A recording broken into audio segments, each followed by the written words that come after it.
ฉันก็บ่มาเฮ็ดอีกซ้ำดอก โอ้ อันนี้ปัดเฮ็ดปัดอยากกินข้าวเด้บัดนี้ฮอดยามมันแล้วหน้าแล้วบัดเอาเมื่อถือปีหนึง30 40โอ้ คันว่า40นะปีหนึง โด นะ ย สิว่าไหนซั่น โดย บ่แม่นว่า กุ้มกินเด้30 เอา เนาะ ก็กุ๊บนั่นแหละคือเฮานี่เขาบัดบ่กุ๊บ หลายคนเนาะ ช่องคน คือบ่กุ้มกินแหละตุ เอา จ้า ขาย เอาแล้ว มันบ่กุ้มเนี่ยมันขาย เทื่อมันขาย เนาะ ขาย มีหลายจำได้ ก็ จ้ะ นี่เป็นพันชอบมันก็เบิดของแนว ขาย บัดหิวแล้วก็ขายแล้วก็พอได้ชื่อกินอันนั้น เออ ว่าอันนั้น มี มัน เป็น ว่า มีเป็นร้อยกระชางแล้วเนาะ กินเป็นร้อยยากทั้งม เป็น วล ช้างมันก็เบิด ทำกินได้บ่ได้ ทำกินที่ซื้อนี่มันบ่ยากดอกเนาะ โอ้ย ดาบ10ซาสอบก็บ่หมดดอก เอาปีนี้นั่นข่อยก็บ่ได้เอาหลายชั้นของเขา แต่กินแต่เดือน12มานี่บ่ทันเบิดฮอด10ชอบ โอ้ยแม่น กันด้วยแต่ผู้ตู้เดียวคนเดียวน่ะบ่หมดครับนะบ่ฮอดครึ่งหนึง โอ้ชื่อ อันนั้นเนาะตุจานบัดคนหาเงินง่ายอยู่แล้วบ่ได้ว่าอันนั้นพอได้ใช้จับยิบนั่นนี่บัดได้ใช้จ่ายไปในบ้านในเมืองเนาะตุจาน เออบ่ได้ออกแข่งงานบ่ได้ออกอันนั้นน้ำหมู่ดอกบ่ได้ใช้อยู่เงินนี่ก็ดีบ่ชื่อๆนี่แหละ อืม หาด้วยปัญญาตัวเองนี่แหละ โดย ลูกหลานอยากได้อันนั้นอยากได้นี่วันนี้วันหยังมื้อนี้น่ะวันอาทิตย์บ่ คาน มันคานตุ วั จาน นค้านบ่ เออ แม่นบ่แหละเบิ่งดู วันคานเมื่อวานนี้วันจันทร์ วันคานตุ วันค้านโอ้ยสิได้ปลูกกัน อันนี้แหละฉันวันค้าน คานวันที่27 ปลูกกัน อันนี้นะไม่บงกัน โอ้ ยังบ่ได้ปลูกวันทาวันค้านว่าวันค้านจะมีเนาะ แม่นวันคานน่ะปลูกบ่ตุจานมันเป็นได้วันคา บ่ น วันค้านน่ะปลูกเอาลำวันค้านนั่นคือกันกับวันพุธมันปลูกเอาใบ อืม ประหัสน่ะปลูกเอาหมาก วันอาทิตย์ได้จ้ะ วันอาทิตย์นั่นจังหวะมันมีอยู่นะตำราข่อยนี่ โอ้ เด้อ ต้องเอาตำรามาเบิ่ง ตำราไม้มึงเด้อ ต่อตำราอีกแล้วพี่น้อง จำได้วันนั้นปลูกต้นไม้มันก็มีอยู่ใน อ นี้ อกมาเป็นกระจังเลย ตำรามหาเวทตำราหนังเสือ มันก็บ่แม่นมันสิบ่อันนั้น สมุดตำรามหาเวท ตำราเบียร์ก็มี ครบชุดได้ โอ้เฮาบ่มีอันเดี๋ยวจะปลูกจะทาปลูกวันค้านเดี๋ยวว่าบัดมื้อนี้วันค้านบัดบ่ได้เบิ่งวันวันเวลาปลูกต้นไม้นี่มันก็มี 12ราศีบ่ดวนหยังนะตำรามหาเวท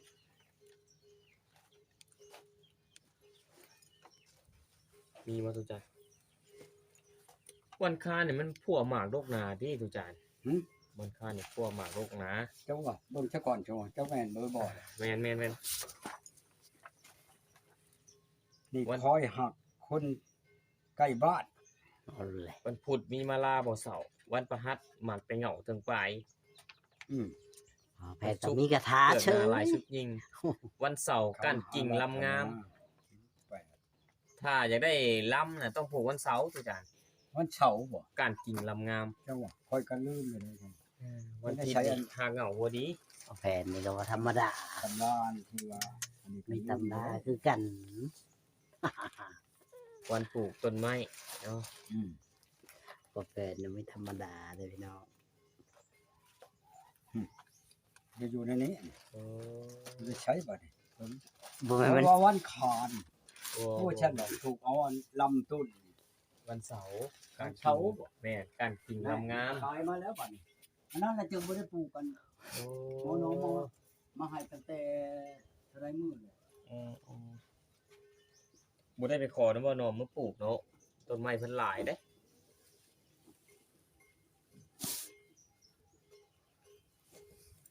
โอ้สมุด เข้าไปเบิ่งตำราไหมแพทย์ โมดอกตำรามหาเวทโอ้เป็นสมุดเลยนะตุจานอยู่ในผมตัวมีครบสุดบัญชีสมุดตำรา หนักมาก เครื่องรางของขลัง นี่ออกมาแล้ว ของแท้บัดนี้ ของแท้แน่นอนเนาะมาอ่านเบิ่งบัดสิเป็นคือพอแพทย์เว้าบ่บัดคนละอันไปนะ แต่ว่าตำราพอแพทย์ต่างหาก แต่แม่นตำราพอแพทย์บ่คือกัน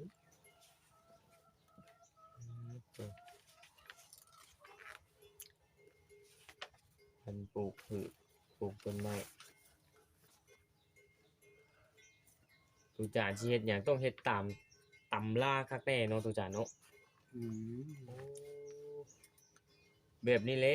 บูฮานเพิ่นว่าปลูก อยากได้หมากได้ผลก็ต้องเบิ่งตามที่ตามคลองตามมุงตามยามเนาะปลูกตามตำรอกตำราแม้แต่สิลงเฮือนเพิ่นยังเบิ่งตำราแต่กี่เนาะตุจานเนาะแม้แต่สิใส่เสื้อ กันเฮา ใส่เสื้อใส่หยังยังตามตำราตาม มัน มือ ไปตามมันนั่นลีก็เบิ่งนี่นะมันขาด โอ้ อืม โดย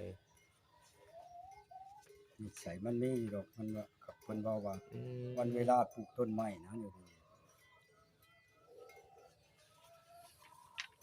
แต่มันสิอยู่ในไสนี่ เห็นบ่ตุจาน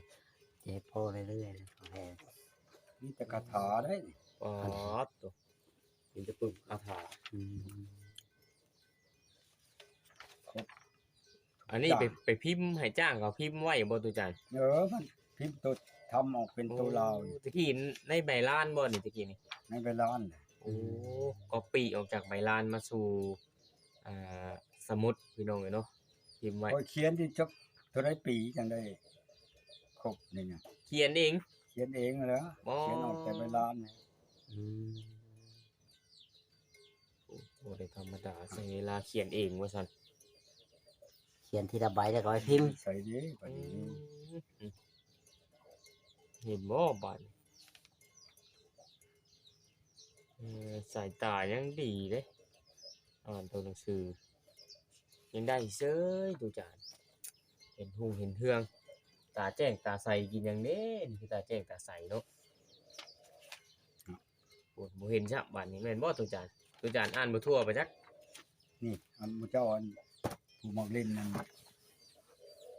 ดินไผ่นี่เด้ ไม่ใช่ตัวจาน แล้วก็ทาช่องโบกนี่ เอาเบิ่งก่อนพี่น้อง FC เบิ่งนี่อู้ตายโทษทีคาถาซองโบกพระคาถาพระเจ้าซองโลก ช่องโลก อ่า แล้วช่องโบกช่องโบกก็มีนะอยู่นี่ ซองโลกมันเป็นได้ซองโลกเนาะ พอแพทย์สิไปช่องโลก อ๋อตัวเอาแล้วบาดนี้ความหมายมันเป็นจังไดเด้ เอาแล้วคือว่าบ่ได้หลายใบในระหว่างนี้นะ เจะเปิดกายแล้วตัวจาน ต้องใช้แล้วนี่ ตัว มันฮอดช่องโลกเลย พระคาถากังบังบ่น่ะ จังบังบ่นะอยู่นี่ กังบังคือคนบ่เห็นบ่ท่องคาถาเลย อันนั้น เย็นว่าใบไม้นิ่มหูได้ย่างไปเฉยมีบ่ตัวจาน ไม่ลำเดียวชับในมือนี่บังแล้วก็แล้วลูกบ่เห็นลูกคน ป๊าดตัวพระคาถากังบัง พระคาถาพุกคาถา ก็ พระคาถาเป่าผีเป่าหมาก โอ้ ครบเบิดอยู่ในนี่นะ มีทุกคาถา พระคาถาเป่าแม่งอดตอด ว่า พระคาถาพญายุงพระคาถาป้องกันตนเองพระคาถาเป่าผิดภัยใหม่ครบเขามาเฮียนเอาได้เขามาเฮียนเอาที่นี่พวกปากช่องเดินหนาวเขาหามานอนเฮียนนะมานอน อ่ะมาแล้ว นอนแล้วบัด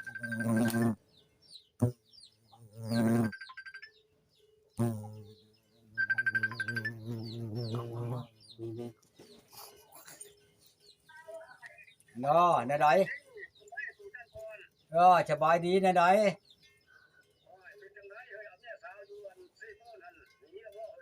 หนีแล้วเมื่อแล้วโยบ่แม่นสิเอามาดุมมาลูกอยู่ได้เฮ้ยของแนวนี้นั่นฮะเบาแล การขึ้นไปอันเฮ็ดเวียกอยู่เชฟปูนแล้วมีแต่บ่าวแพทย์น้อยแล้วมานี่อืม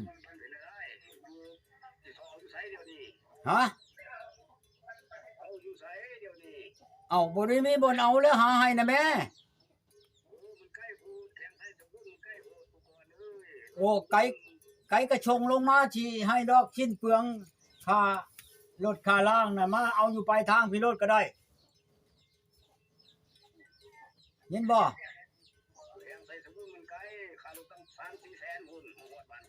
โอ้ยเท่าไรก็อย่าแหละเอามาโลดเอามาชงมาให้โลด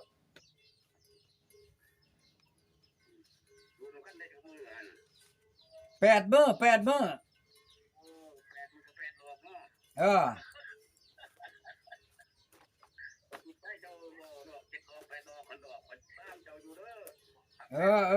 อตามมึงโลดเอออยู่แข็งใช้สมบูรณ์ ตกแกงใช้สมบูรณ์โทรมาหาตู้จานติดใจ โอ้ย เรื่อง8 ดอก 8 ดอก 9 ดอก ฉายาตู้จาน 8 ดอ ฉาก ยา8 ดอกเด้ป๊าดติดตัวเนาะตู้จานบ่มีไผเด้บ่จักตู้ก้อนฉายา8 ดอก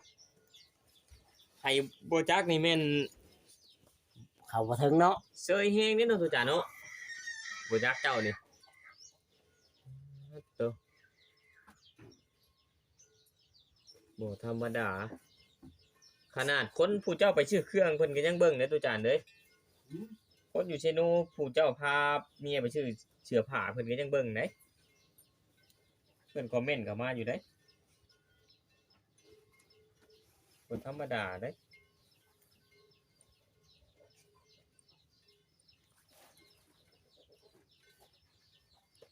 โอ้ยบ่เห็นเลย โอ้ย ตำราหลาย ตำรา เป็น เสีย ปึกอยู่ อย่าละ เสียแล้ว ดอกตูจานเด้ มันอยู่ปะในใส่ อืม อันนั้นก็ว่าคนไปชื่อเสื้อผ้า แม่น เห็นอะไร เพิ่นยังเห็นเจ้าเพิ่นยังเบิ่งเจ้าสิดอก เอ เพิ่น อ ติดตามเจ้า เออ เพิ่นว่าพาเมียไปซื้อเสื้อผ้าเห็นอยู่เพิ่นว่า เออ อาจารย์ แม่นละชื่ออันชื่ออะไรชุดนอน โอ้ ในเฮือนเรานั่น2 ชุด เออ เอาเมื่อแล้วก็เอามาแล้วก็เอาเมื่อปลาอยู่พุ่นเลยเป็นบ้านชุดที่สองนี่ก็บ่ได้ถือมาก็เมื่อแต่ตัว โดย ของแนวเอาเมื่อปลาอยู่พุ่นเบิดเลยเด้ อืม อืม เพื่อนชำมันลูกไก่เฮานี่อย่ามันชักไป ๆ ให้มันชะ อืม แต่ทานก็ยังทาน อืม อันนี้ก็ทานคือกัน ยาบัดนี้เนาะตูจาน ขอ เนาะ งทานเฮา หรือว่ามันวิทย์มันผ่านไปแล้วบ่เว้าเนาะตูจานบัดนี้มีแต่ว่า หัว สิ มัน วางแผน นี่ สิ จะ ไป ไปอัน หาเมียใหม่บัด เอ นี้ อ ต่างคนต่างเอา อืม เบิดเท่านั้นได้บัดนี้ลงไปเบิ่งเป็นตาเอาก็เอาตูจานว่าลงไปเลือกจับเสื้อผ้าติดตัว4 คนให้เลือก บ่ธรรมดา คือกันกับว่าตู้โฮมมาเนาะ อืม หมู่เจ้าก็ได้มาลงมาถามคือกันบ่เมื่อบ่ไป มา ใช้ แล้ว อืม เครื่องนั้นเครื่องนี้โทรศัพท์ก็ได้มื้อนี้ถือว่าโทรศัพท์เขาดุขนาดนี้เป็นบางมื้อเด้บางมื้อก็บ่รู้บางมื้อก็ดุ มือ เห็นอะไรเฮ้ย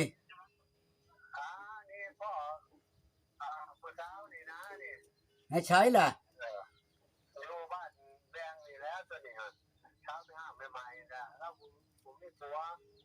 โยกกับบ่มีผัวแล้วเฮาจังอยากได้คันมีผัวเฮาเว้าได้เมียเขา เออเอามาเบิ่งดู อย่างนี้ประเภท สบายดีไหนๆเดี๋ยวนี้เจ้าว่าเจ้าคือไหนๆเดี๋ยวนี้จังว่าจะอันเกี่ยวแก่กับข่อยน่ะไหนๆเนาะเอาเว้าไหนๆข่อยอยากถามเจ้าอยากถามหยังกับข่อยนี่เจ้าว่าบ่มีผัวบ่หรือว่าอันนั้นข่อยโทรมานี่เจ้าบ่ย้านผัวเจ้าให้บ่โอ้ใครสิดอกเขาว่าบ่มีผัวกันเลยมีผัวแล้วเมื่อให้เมื่อพิษกันแล้วบ่ได้ใดจักหน่อยว่าผัวเพราะว่าโทรหาผู้บ่าวชั้นชี้น่ะนะฮะ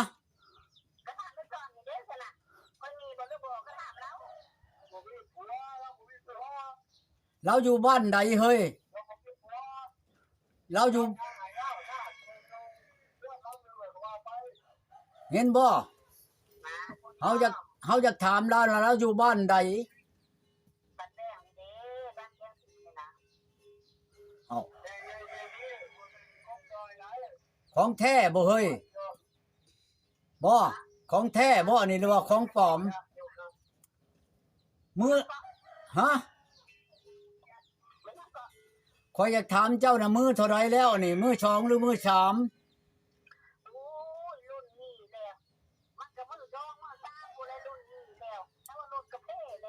โธ่เพื่อชิมะพังเว้าสิเพื่อชิมะชอบนี่กี่เพิ่นหลายล้านเติมเนาะ